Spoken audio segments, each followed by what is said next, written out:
बताइएगा जो सूरत हाल है, जो आपने की बात की है, उसमें इलेक्शन जो है वो मेन इस वक्त मसला बने हुए हैं। हुकूमत और अपोजिशन जमातें बैठ गई हैं।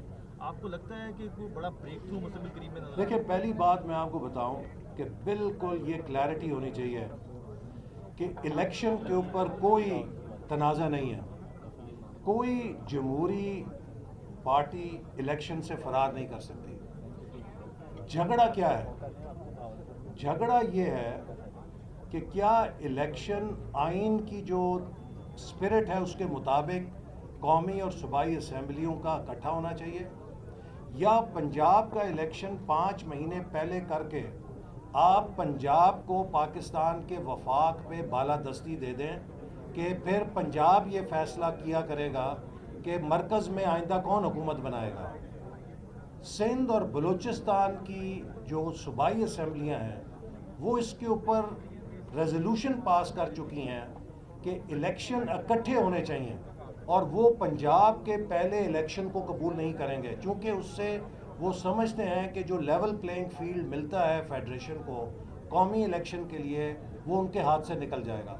तो इस वक्त सिर्फ तनाज़ा ये है कि क्या इलेक्शन अक्टूबर में जब असम्बलियों की मुद्दत पूरी होगी तब इकट्ठे होने चाहिए, या जिस तरह कहा जाता है कि 90 दिन के अंदर पंजाब में पहले करा दें और बाकी इलेक्शन 5 महीने बाद करें। अगर आप इस 90 दिन को फॉलो करते हैं तो फिर पंजाब को हमेशा के लिए पूरे पाकिस्तान की फेडरेशन पे एक बालादस्ती हो जाएगी, जिसके छोटे सूबों पे जो असरात होंगे वो बहुत तबाहकुन होंगे।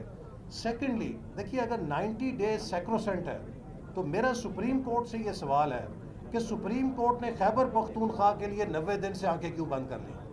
यानी कि पंजाब में तो 90 दिन आइन की ज़रूरत है, खैबर पख्तूनख्वा में 90 दिन ज़रूरत नहीं है। तो ये एक तजाद है ना जो उसके अंदर नज़र आ रहा है। तो इसलिए हम इलेक्शन से कोई फ़रार किसी को नहीं।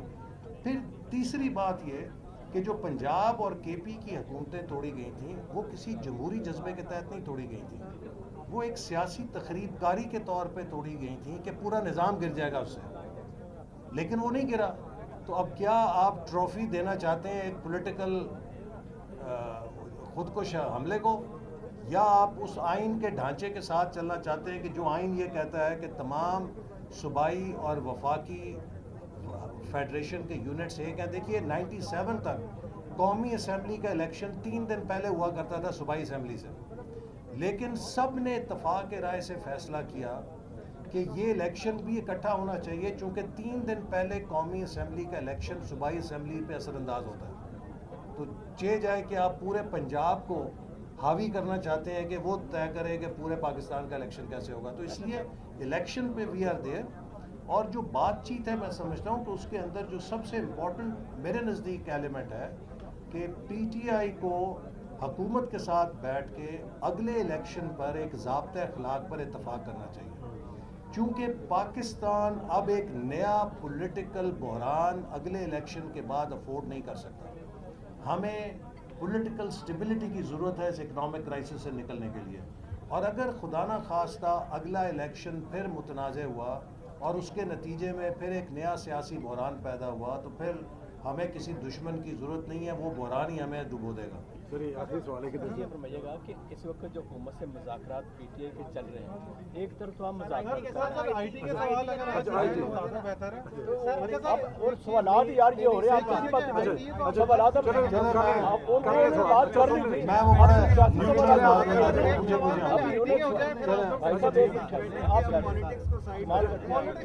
आप एक तरफ तो हुकूमत से मुज़ाकरात कर, दूसरी तरफ उनकी गिरफ्तारियों पर जोर दिया हुआ है। मैं आपको सिर्फ इसका ये जवाब दूंगा कि वफाकी हुकूमत किसी किस्म की ऐसी कार्रवाई में कौन मुलव्वस नहीं है। ये पंजाब हुकूमत का रेड है, उनसे पूछिए आप। मैं इस पर कुछ नहीं कह सकता, क्योंकि इसमें ना कोई फेडरल गवर्नमेंट का इदारा है, ना फेडरल गवर्नमेंट की कोई इंस्ट्रक्शन है। तो इसमें कोई आपको जो पंजाब की हुकूमत का तर्जुमान जवाब दे सकता है। अच्छा एहसन साहब, और एक डिपार्टमेंट खुला था यूनिवर्सिटी में एंटरप्रेन्योरशिप के लिए, वो फेल हो गया। उसका रीज़न ये था कि जो उसका हेड बनाया जाता था यूनिवर्सिटी में वो एक पीएचडी प्रोफेसर था जिसका कमर्शियल कोई एक्सपीरियंस। जी। फिर एनसीआरए जो नेशनल सेंटर फॉर रोबोटिक्स बना, नेशनल सेंटर फॉर एआई, बहुत अच्छा इनिशिएटिव। लेकिन अगेन इन दोनों में जो सबसे बड़ा मसला मुझे लगता है क्योंकि मैं कनेक्टेड हूँ इन सारे सेंटर से, तो इसमें भी कोई भी कमर्शियल जो एंटिटी है ना वो अटैच नहीं की है। नहीं, मैं आपसे देखिए ये जो चारों सेंटर है ना, जब हम इन्हें बना रहे थे तो हमने ख़ास तौर पे इस चीज़ को देखा कि इनका हशर पिछले सेंटर्स ऑफ एक्सीलेंस वाला ना हो। जी जी। तो लिहाजा इनके अंदर दो चीज़ों को हमने यकीनी बनाया। एक, हर जो नेशनल सेंटर है उसके साथ 6 से लेकर 10 तक अफिलिएटेड या अटैच्ड लेबॉरेटरीज़ हैं दूसरी यूनिवर्सिटीज़ की। जी बिल्कुल। मिसाल के तौर पे अगर आर्टिफिशियल इंटेलिजेंस का सेंटर नस्ट में है तो उसके साथ NED university, UET Lahore, Peshawar, इस तरह जो दीगर इंजीनियरिंग यूनिवर्सिटीज़ हैं उनकी लैब्स अटैच हैं। सो एक ये बड़ा नेटवर्क और ब्रॉड सिस्टम है कि जिसमें जो जो जहाँ कॉम्पिटेंसी है वो उसके साथ जुड़ी हुई है। एक बात।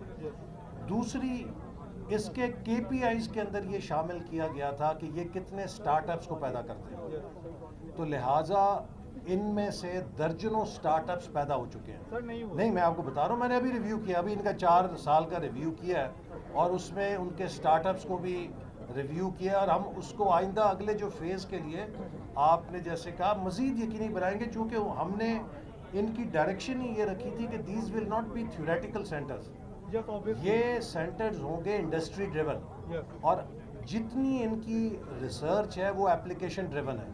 अब मिसाल के तौर पे अभी ये जो आपके मैचेस हुए हैं इसके अंदर जो एक आर्टिफिशियल इंटेलिजेंस का जो एक प्रोडक्ट है उसने जो फेशियल रिकग्निशन और जो सिक्योरिटी की है उसने 2-3 टेररिस्ट पकड़े हैं क्रिकेट मैचों में, आज तक किसी को नहीं पता। लेकिन वो हमारे अपना सलूशन है कि जिससे उन्होंने 2-3 जो तकरीबकार हैं उनको पकड़ा। इसी तरह जो उनकी और प्रोजेक्ट्स हैं उनको बैरून मुल्क कंपनियां उसमें जॉइंट वेंचर करना चाह रही हैं। तो आप अगर किसी वक्त आएँ तो मैं आपको इनकी प्रेजेंटेशन भी दिलवाऊंगा कि इनको हम कोशिश यही कर रहे हैं कि ज़्यादा से ज़्यादा they should be driven towards spinning of startups, ताकि उसका एक स्पिन ऑफ हो और उससे एक इकोसिस्टम बने। थोड़ा सा एक चीज सजेशन है ये, क्योंकि तो ऑब्वियसली हम लोग यहाँ पे इसलिए कि इम्प्रूव कर सकते जी हैं। जी जी। तो सजेशन सिर्फ ये है कि इन सेंटर्स के साथ ना जो रेलिवेंट इंडस्ट्री है हाँ, बिल्कुल। उसको अटैच नहीं, बिल्कुल, जी, जी। जो प्रोफेसर है ना, ये इसके अंदर कोई गलत बात नहीं है, लेकिन नहीं, उनका ये एक्सपीरियंस नहीं होता। नहीं बिल्कुल। तो अब वो उस तरह से देखें, उसको जब निकाल पहला नहीं फेज़ पाते। हो गया ना, अब इनका सेकंड फेज़ आ रहा है।